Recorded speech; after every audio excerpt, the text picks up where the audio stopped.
L'amichevole Monza-Inter 2-2, vinta dall'Inter ai calci di rigore, arrivati così a sorpresa. È stata un'amichevole abbastanza priva di interesse, priva di importanza e di indizi. Le tre I che abbiamo utilizzato ieri sera, lo dicevo a caldo, lo confermo ancora una volta oggi, è una partita, è un'amichevole che arriva nel momento in cui la preparazione atletica è entrata nella fase più pesante, e questo vuol dire gambe e testa pesanti, vuol dire anche acciacchi che ci sono stati, vuol dire anche e soprattutto che Kivu ha la necessità, l'urgenza in questo momento di vedere tutti i calciatori e quindi di farli ruotare, di impiegarli nelle amichevoli così ravvicinate, ma soprattutto ha l'urgenza di comprimere in 3-4 settimane il lavoro che tendenzialmente viene fatto almeno nel doppio del tempo, 7-8 settimane, quello è il tempo canonico per una preparazione che l'Inter però a causa del mondiale per club non può fare, e questo aggiunge complicazioni in un'estate in cui hai cambiato allenatore con un allenatore che è giovane dal punto di vista dell'esperienza ad alto livello, ma non giovanissimo, e quindi questa è un'amichevole che è poco più di un allenamento da cui però possiamo tirare fuori qualcosina da commentare, veramente poco da analizzare, ma se uniamo quello visto in campo a ciò che sta succedendo sul mercato dell'Inter proprio in questo momento, proprio nei momenti in cui sto registrando, allora 2 o 3 cose da dire secondo me ci sono, e lo facciamo in questo nuovo contenuto di oggi. Ben ritrovati amiche e amici interisti, se non l'avete ancora fatto mi raccomando lasciate un bel mi piace, continuate a supportarci, iscrivetevi al canale così non vi perdete neanche uno dei nostri contenuti. Abbiamo sfondato il muro dei 90.000 iscritti, stiamo volando sempre di più grazie al vostro supporto, e oggi in questo contenuto io partirei dalla questione Lookman. Sconvolgo la scaletta che mi ero fatto per questo episodio perché voglio partire dalla questione Lookman. Sono attese in queste ore dei contatti, ecco, tra l'entourage del giocatore e forse tra il giocatore stesso e l'Atalanta che è ancora in missione a Londra a quanto pare per andare a prendere Muniz del Fulham, costo attorno ai 40 milioni di euro, mentre il Fulham sta spingendo tra l'altro su Taremi dell'Inter. Attenzione a questo possibile clamoroso incastro tra Inter, Fulham e Atalanta che potrebbe fare felici tutti, oppure no, ditemelo voi se questo incastro vi farebbe felici, scrivetemelo nei commenti. L'Inter però è ancora in attesa in questo momento, mentre ieri sera durante la live tantissimi di voi mi hanno inviato il post che è stato pubblicato su X dal giornalista Michele Criscitiello di Sport Italia, che diceva l'Atalanta finalmente, no, lui finalmente non l'ha detto, l'Atalanta ha fissato il prezzo di Lookman ed è di 55 milioni. Questo è finalmente il prezzo che viene pubblicato per Lookman. Notizia che però per ora non è stata confermata da nessun'altra fonte. Mi incuriosisce che sempre su Sport Italia fino a ieri ci dicevano che l'Inter sapeva il prezzo dell'Atalanta e che doveva portare 50 milioni e stop, senza trattare. Con l'Atalanta non puoi trattare, ci dicono. Ecco, fino a ieri era 50, adesso è 55 a quanto pare. Non capisco poi perché il prezzo di Lookman lo debba fare Sport Italia e non lo fa direttamente l'Atalanta mettendolo nero su bianco per l'Inter, che così può avere un riferimento chiaro, scritto, che quello è davvero il prezzo. Mi incuriosisce molto questa dinamica attorno a questa trattativa. È chiaro che l'Atalanta deve tenere il punto perché deve far passare la narrazione che saranno loro e sono solo e soltanto loro, sempre loro, a decidere il prezzo, a quanto vendere e quando vendere, cosa smentita nell'affare Cup Manners che molti continuano a ricordare in maniera inesatta. Dall'altro lato ci interessa il lato Inter, parlo dell'Inter. Il pacchetto che aveva presentato lo staff del giocatore qualche settimana fa ormai, cioè 4 milioni e mezzo di ingaggio con il decreto crescita che è molto conveniente e 40 milioni di euro per il cartellino del giocatore, quel pacchetto lì era una grandissima opportunità da cogliere, è una grande opportunità da cogliere. A mano però che si sta andando sempre più avanti nel tempo e sempre più su con la cifra, intanto rischia di diventare un affare, ecco, non win-win, ma l'opposto, cioè lose-lose, nel senso che le cifre stanno aumentando in maniera così importante e si sta creando un'attesa così alta e importante su Lookman che o arriva e ribalta l'Inter, spacca, fa valanghe di gol e gioca molto bene, e a quel punto avrebbe fatto il suo per l'attesa che si è creata, altrimenti tutto ciò che è sotto un impatto molto importante lo farebbe definire come un flop pesante, o comunque porrebbe tanti interrogativi e tanti dubbi. Ma soprattutto la questione da tenere sotto osservazione secondo me è quanto l'asticella dell'occasione si stia spostando sempre più verso una spesa considerevole e da valutare attentamente, perché i tempi e i tempi si stanno allungando, i costi stanno lievitando, per un calciatore che per me però, lo ripeto, lo dico per l'ennesima volta, a quest'Inter serve assolutamente. A quest'Inter un giocatore come Lookman serve per completare come caratteristiche il reparto avanzato, e in parte lo si è visto di nuovo contro squadre molto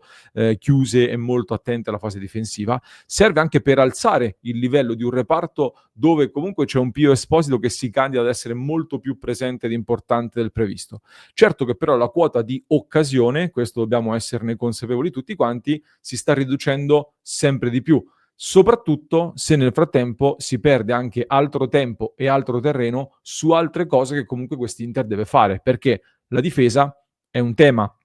Lo avete detto, non vi aggiungo niente di nuovo, vi aggiungo una notizia che abbiamo noi da Passione Inter che vi racconto già da settimane. So e sappiamo su Passione Inter da fonte affidabile che Chivu un difensore nuovo e forte lo ha chiesto, e dall'altro lato gli sarebbe stato anche garantito che questo difensore sarebbe arrivato. Quindi al momento noi abbiamo questa notizia della richiesta di Chivu e col condizionale anche la garanzia che sarebbe stato accontentato. Ecco, Leoni, su cui Chivu si è sbilanciato molto forte pubblicamente, sta andando a Liverpool in questo momento. Anche qui all'Inter si chiedeva 40 milioni di euro, ora il Liverpool lo potrebbe chiudere a 30 più dei bonus a quanto pare. Questa differenza di prezzo tra Italia ed estero, come per Lucon e in questo caso per Leoni, è un problema molto significativo secondo me per tutta la Serie A, e ne stavamo parlando in diretta ieri sera. Leoni è un giocatore che per me ha un potenziale altissimo, caratteristiche rare perché questi marcatori puri sono sempre meno in giro. È un enorme peccato perderlo. Allo stesso tempo, io penso anche che l'Inter abbia bisogno urgente di un difensore, di ringiovanire la difesa, soprattutto al centro, lì dove per me uno tra Acerbi e De Vrij deve essere sostituito e l'altro deve andare a fare l'alternativa lì in mezzo. Ma serve un giocatore giovane, forte, ma soprattutto che dia un impatto subito alla difesa, perché all'Inter serve un impatto immediato su questa difesa, ed è arrivato anche il momento di fare delle scelte su questo mercato e non di reagire al mercato. Anche a centrocampo, Aslani, bravissimo ragazzo, non condivido tutti gli insulti e le cose che sto leggendo sui social, è un buon giocatore, però allo stesso tempo abbiamo capito che nell'Inter, ragazzi, per me non è da Inter, o comunque come livello Aslani non mi ha convinto da Inter. Soprattutto è stato detto pubblicamente che è fuori dai piani. Bene, acceleriamo, spingiamolo in uscita e cerchiamo di definire questa situazione. Di sicuro non è un amichevole contro il Monza che può metterlo in vetrina dopo 3 anni di Inter, di sicuro non è un amichevole contro il Monza che ti deve far dire, siccome Cialanoglu è acciaccato, allora Aslani me lo tengo così gioca lui che è l'unico sostituto. È un amichevole contro il Monza, ecco. Quindi acceleriamo questa cosa perché il centrocampo è un tema molto importante. L'Inter, per come è strutturata adesso, con il poco tempo a disposizione per lavorare su cose nuove, per me è abbastanza obbligata a ripartire dal 3-5-2,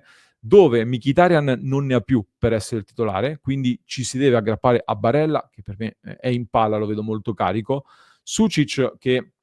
deve dimostrarsi subito d'impatto, Frattesi deve essere ritrovato necessariamente, ma soprattutto ti stai reggendo su una Can Çalhanoğlu che dopo l'ultima stagione è comunque un punto di domanda. La tenuta fisica e mentale di Çalhanoğlu in questo momento per me è veramente l'ago della bilancia della stagione dell'Inter, e quindi è un tema che bisogna tenere in forte considerazione. Pensare di cambiare identità alla squadra, come si sta ragionando di fare, perché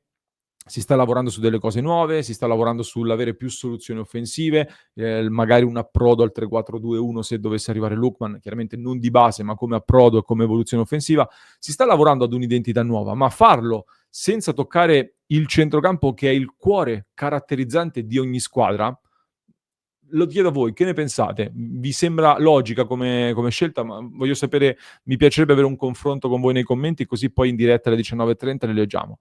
Con questo, e vado veramente verso la conclusione, non voglio gettare allarmismo, sapete che sono, anzi io molto spesso vengo ribattezzato tutto a poster con queste etichette che lascio ai commenti social che danno molto fastidio, e sono vabbè, i classici commenti social molto banali, ma ehm, ripeto che siamo in piena preparazione con una squadra che ha diversi giocatori comunque di fisico e appesantiti e pesanti. Se stai lavorando evidentemente in maniera piuttosto evidente, l'abbiamo visto, anche Di Marco che è stato criticatissimo, comunque ieri in più occasioni ha recuperato palla alto, ha permesso all'Inter di ripartire e propizia anche un gol, ma in generale stai lavorando sull'aggressione alta, su dei concetti nuovi, mentre le gambe e la testa sono pesanti, è normale che qualcosa non funzioni, è normale che le distanze siano più ampie e che quindi la difesa sia meno equilibrata in questa fase, secondo me. In generale, però, ci sono delle cose molto promettenti su questa Inter, ma è proprio per questo che io chiedo urgentemente delle scelte, proprio perché ci sono cose promettenti e c'è un budget pronto e disponibile da investire e delle situazioni in uscita che potrebbero ulteriormente aumentare questo budget. A pochi giorni dalla fine del mercato, forse è già superato il momento giusto, ma ci sono comunque ancora i tempi per andare a fare delle scelte forti, per prendere delle decisioni forti e mettere a disposizione di Kiev una rosa ancor più funzionale per quello che è il lavoro e l'Inter che ha in testa per questa nuova stagione. Fatemi sapere un po' che cosa ne pensate anche voi. Vi aspetto nel club di Passione Inter, c'è stata una gran bella discussione, la chat in queste ore è veramente infuocata, quindi se vi va di commentare i temi di mercato e non solo con una grande community di interisti, vi aspetto qui sotto su passioneinter.club, mi raccomando. Vi lascio con un altro approfondimento che trovate in descrizione per chi ci ascolta in podcast, mentre per chi ci segue su YouTube vi basta cliccare qui.